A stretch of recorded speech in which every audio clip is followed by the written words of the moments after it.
پاکستان کی بے مثال فتح کا 1 سال، جاہرے دشمن آج تک نڈھال، بھارت آپریشن بنیانوں مرصوص کے زخم آج تک نہ بھول سکا، بھارت کا غرور چکنا چور، نریندر مودی خاک چاٹنے پر ہوا مجبور، گزشتہ سال 6 اور 7 مئی کی رات بھارت کی بزدل فوج نے بلا اشتعال حملے کیے، پاک فضائیہ نے صلاحیتوں کے جوہر دکھائے، 3 رافیل سمیت 8 بھارتی طیارے مار گرائے، بھارتی انتظامیہ تباہی چھپاتی رہی، پاک فوج ثبوت دکھاتی رہی، قوم کا مسلح افواج کو زبردست خراج تحسین، دنیا میڈیا گروپ کی جانب سے وطن کے محافظوں کو سلام۔ مرغ حق میں کامیابی کا جشن، تمام چھوٹے بڑے شہروں میں تقریبات، لاہور ٹاؤن ہال پر شاندار آتش بازی کا مظاہرہ، پاک فوج کے حق میں نعرے، پشاور کے قلعہ بالا حصار کے سامنے مرغ حق کے شہداء کو خراج عقیدت پیش کرنے کے لیے شمع روشن، پیر محل میں افواج پاکستان سے اظہار یکجہتی کے لیے ریلی نکالی گئی، شرکاء کے پاک فوج کے حق میں فلک شگاف نعرے، مرغ حق میں تاریخی فتح پر پاک فوج کو خراج تحسین پیش، پاک فوج کے شانہ بشانہ کھڑے رہنے کے عزم کا اظہار، ساہیوال میں پروقار تقریب، افواج پاکستان کو خراج تحسین پیش کیا گیا، قومی یکجہتی اور دفاع وطن کے عزم کا بھرپور ادا کیا گیا، چنیوٹ میں بھی مرغ حق کی مناسبت سے ریلی نکالی گئی۔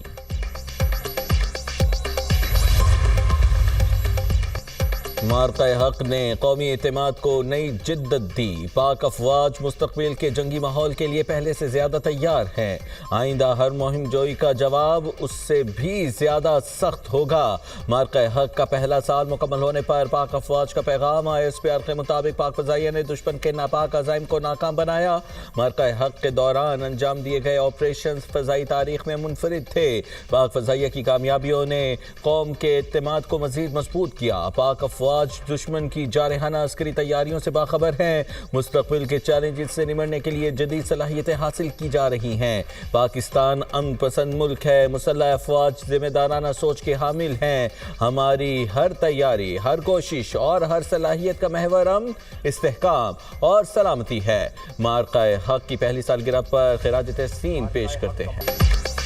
مرغ حق پاکستان کی فیصلہ کن عسکری برتری اور فولادی قومی اتحاد کا ناقابل تردید ثبوت، وزیر دفاع خواجہ آصف کا کہنا ہے، آئندہ کسی بھی مہم جوئی کا جواب پہلے سے زیادہ شدید اور فیصلہ کن ہوگا، ہماری افواج کی جوابی صلاحیت دشمن کے تصور سے زیادہ تیز ہے، مرغ حق ایک یادگار واقعہ ہے، جبکہ یہ ایک واقعہ ہی نہیں بلکہ ایک واضح لکیر ہے جو ہمیشہ کے لیے کھینچ دی گئی ہے، قوم اپنی مسلح افواج کے ساتھ سیسہ پلائی دیوار بن کر کھڑی ہے، وفاقی وزیر احسن اقبال کا انٹرنیشنل امن کانفرنس سے خطاب، کہا بنیانوں مرصوص بن کر دشمن کو عبرتناک شکست دی، دشمن کو وہ دھول چٹائی کہ آج بھی اس کے زخم ہرے ہیں، مضبوط دفاع کے ساتھ معاشی طاقت بھی ناگزیر ہے۔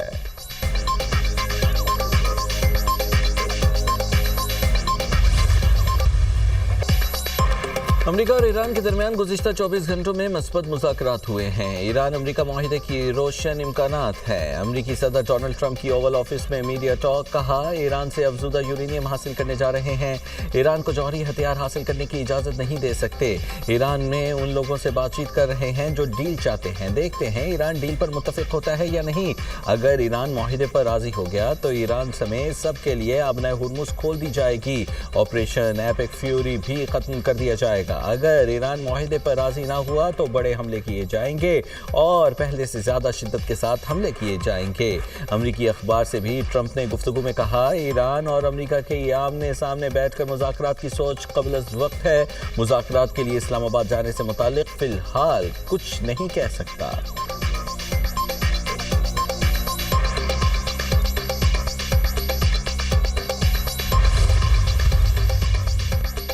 ایران نے امریکی تجاویز ملنے کی تصدیق کر دی، ترجمان ایرانی وزارت خارجہ اسماعیل بقائی کا کہنا ہے تہران میں 14 نکاتی امریکی تجاویز پر غور کیا جا رہا ہے، امریکی تجویز پر کسی نتیجے پر پہنچنے کے بعد پاکستان کو اپنا موقف بتائیں گے، قومی سلامتی کمیٹی کے ترجمان ابراہیم رضائی کہتے ہیں امریکی نیوز ویب سائٹ ایکزیوز کی شائع کردہ امریکی تجویز کا متن حقیقت سے زیادہ امریکی خواہشات کی فہرست میں معلوم ہوتا ہے، امریکہ جنگ ہار رہا ہے، وہ کچھ حاصل نہیں کر پائے گا۔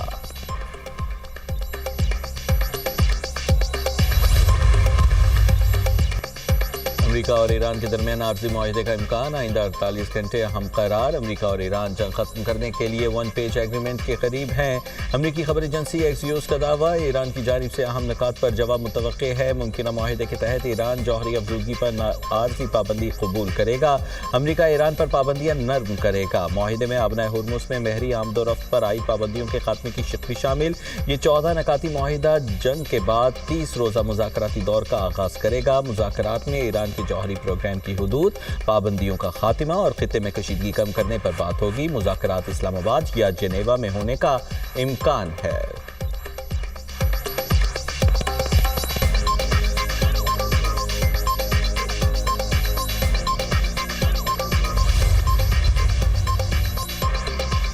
امریکی فوج کا خلیج عمان میں امریکی ناکہ بندی کی خلاف ورزی کی کوشش ناکام بنانے کا دعویٰ۔ امریکی سینٹرل کمانڈ کے مطابق امریکی فورسز نے وارننگ نظر انداز کرنے پر ایرانی آئل ٹینکر پر فائرنگ کی۔ ایران کی بندرگاہ جانے والے جھڈا بردار خالی آئل ٹینکر کو روک دیا گیا۔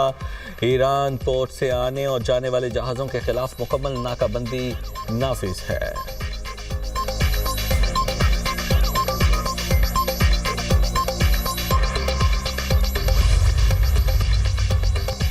دشمن اقتصادی دباؤ کے لیے بحری ناکہ بندی کا سہارا لے رہا ہے۔ ایرانی اسپیکر باقر قالیباف کا کہنا ہے دشمن ایران کو اندرونی طور پر کمزور کرنا چاہتا ہے۔ ناکہ بندی کا مقصد ملک کے اتحاد کو توڑنا ہے۔ آبنائے ہرمز میں امریکی اقدامات اور بحری ناکہ بندی دباؤ کی واضح علامت ہے۔ دشمن ملکی وحدانیت کو نقصان پہنچانے کی بھرپور کوشش کر رہا ہے۔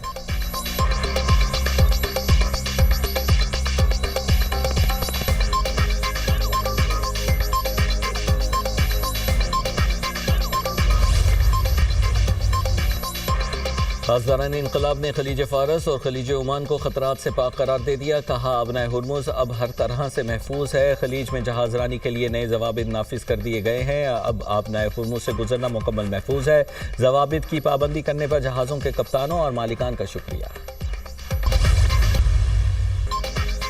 اسرائیل کے مشرقی اور جنوبی لبنان میں حملے، وادی بقا میں بمباری کی گئی، 2 خواتین سمیت 4 شہری شہید ہو گئے، 3 بچوں سمیت 5 افراد زخمی ہوئے۔ حزب اللہ کا طیبہ میں اسرائیلی فوجیوں کے اجتماع پر حملہ، صہیونی فوج نے 12 دیہات سے لوگوں کو انخلا کا حکم دے دیا۔ متحدہ عرب امارات کی ایران کی جارحانہ بیانات کی مذمت، یو اے ای کی وزارت خارجہ نے کہا کہ بین الاقوامی اور دفاعی شراکت داروں کے ساتھ تعلقات ہماری خود مختاری کا معاملہ ہے، کسی بھی خطرے کا مقابلہ کرنے کے لیے قانونی، سفارتی اور عسکری حقوق محفوظ رکھتے ہیں۔ عالمی مارکیٹ میں خام تیل کی قیمتوں میں اتار چڑھاؤ، برطانوی خام تیل $101.40 فی بیرل میں فروخت ہونے لگا۔ امریکی خام تیل کی قیمت $95.20 فی بیرل ہو گئی۔